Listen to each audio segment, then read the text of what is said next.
Hi there everybody, it's Verity here from inkybutterfly.com.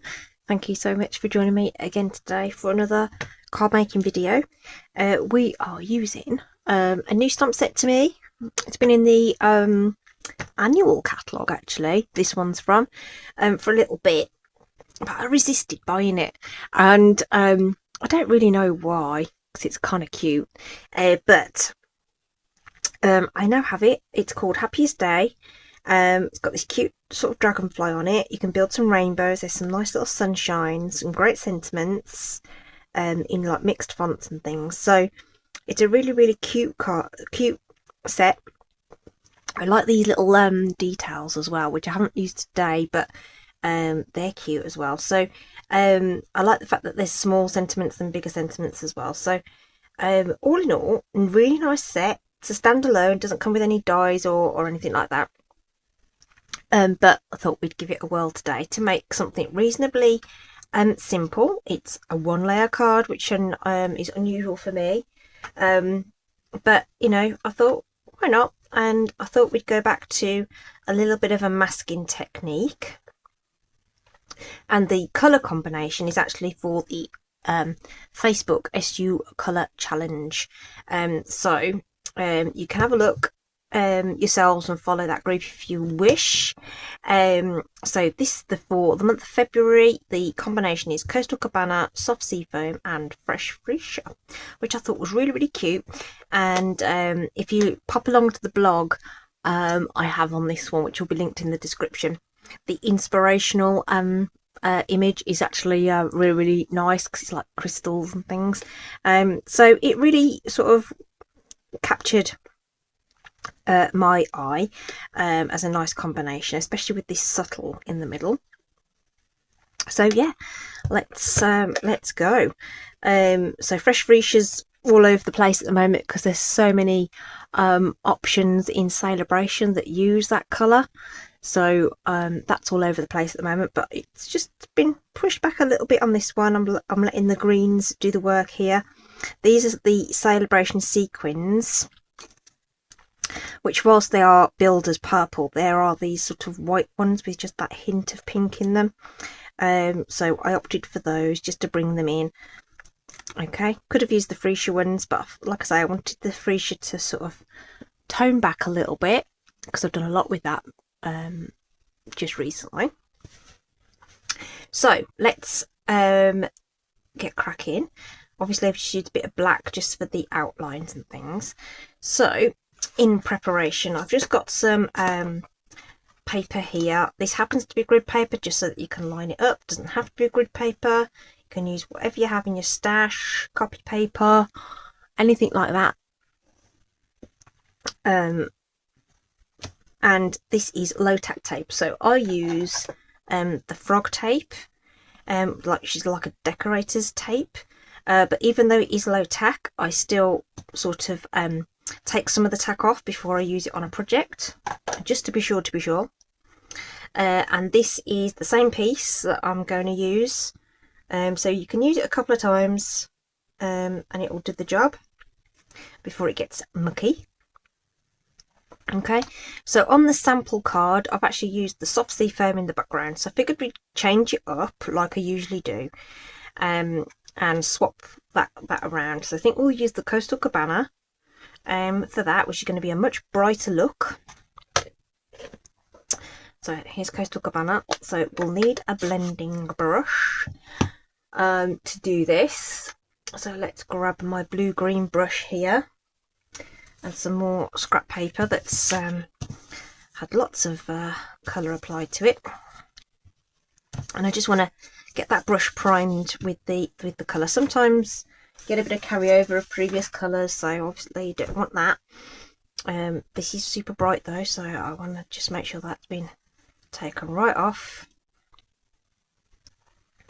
And we're just going to go across the middle here and blend out from this tape and along there, so the ink will sort of make this nice defined line across that tape there, and you can kind of come down a bit and go up a bit.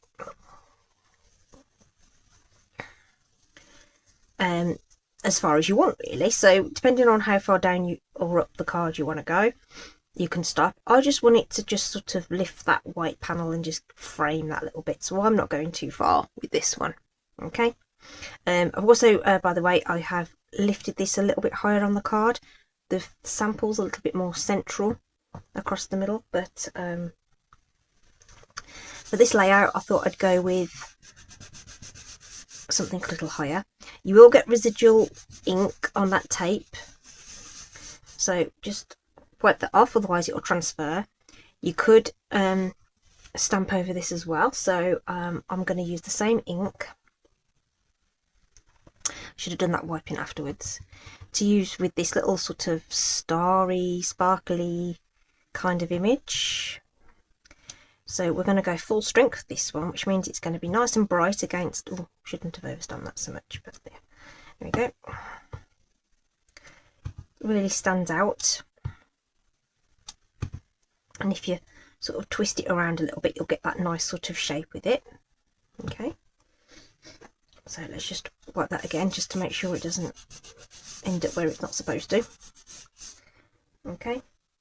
And when you're peeling back your low tack tape, if you peel it back on itself, it is less likely to pull your cardstock. So pull it right back on itself like this, and hopefully you'll get a nice clean line and you don't get any pulling of your cardstock. So that's come off beautifully. Okay, isn't that lovely? Nice clean look. You can totally get, you know, a similar thing if you just wanted to ink this and then put a strip across it. Okay, you could stick it flat so you'd still be sort of minimal in terms of bulk and everything, but I think the masking just gives it that extra little something. Okay, so just to mix it up a little bit more, oops, I didn't get my black ink out, did I? We'll sort of change the orientation of the sentiment a little bit, and we'll put it onto the card on the left hand side, just so that you can see a difference. Okay, we could do it up here as well or whatever, but I think it looks nice kind of along the bottom here, and the font makes it easy to line up. So just some nice firm pressure. This is just Memento, just to give that black outline. And then while we've got the Memento out, we can pop in our dragonfly, which I think we will have floating away like that, and its wings will just clip across those borders, which is cute. There we go. That's our black ink sorted. So the set has like a two-step stamping kind of element to it. So we've got these little stamps that will colour in the butterfly there, or dragonfly I should say, really. So we'll go with the soft sea foam on the bottom here. So that obviously that coastal cabana is going to sort of come in a little bit, but that's fine. And then bring in the freesia. Now this definitely has a top and a bottom. Okay, so the image is sort of those wings are sort of flatter at the bottom, so it's the flat of the stamp there, which I didn't really appreciate until I went to stamp with it. If you get bubbles on your ink pad, give it a bit of a blow, see if you can get some of them to pop, and if they don't pop, just use a little pokey tool. You'll get a better impression. So when your ink pads are kind of very new or very wet, you've re-inked them or something, you can get bubbles on them, especially with the photopolymer. So not as much as we used to. We used to have they've changed the formulation now, so there is less bubbles, but you do sometimes get them.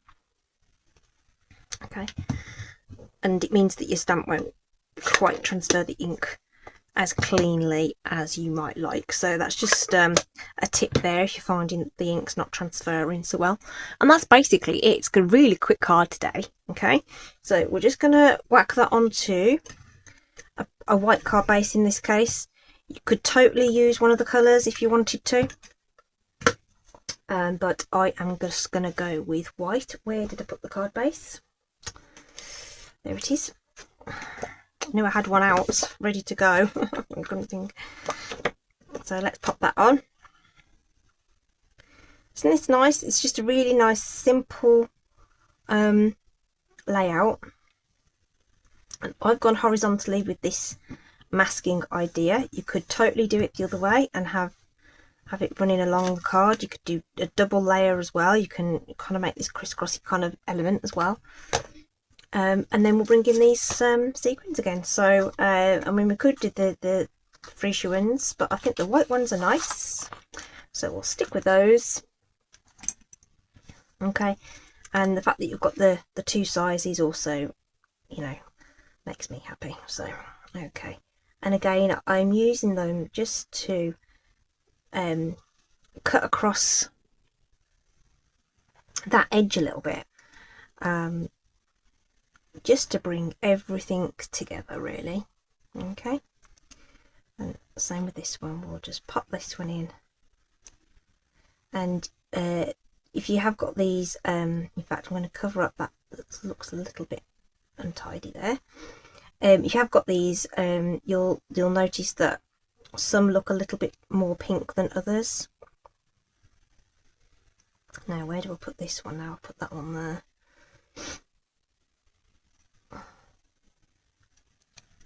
Just, I would like that moved. Okay, it's not the best placement in the world because I was forced to put that one there, but I didn't have to put it there. Hey ho. What was I saying? Yeah, so some of them look more pink than others. I don't know whether that comes across on the camera or not. Let's just take those out. Yeah, you see how some of them sort of have a bit of a blue, some of them have a bit of a yellowy tone, some of them have a bit of a pinky tone. So they're interesting. They're more like pearlescent, I guess. Okay, they're really cute, really, really cute, and you get loads on a sheet. I mean, I've got 2 packets of these, so I'm just chucking them on everything at the moment. So oh dearie me. So you'll see loads of those around, but they're just something really, really subtle just to sort of add on. And then of course you can mix and match those 3 colours. You could do another one now with the freesia in the background and do another combination if you wanted to. So, you know, mix and match, or use entirely different colours as you want really. I think this would look really nice in blues personally. So that's it for today. Hope you've enjoyed it. Links will all be in the description as always. Really appreciate all your support that you give this channel. It's fantastic to read your comments, and yeah, I'll see you again soon. Stay safe, take care, bye bye.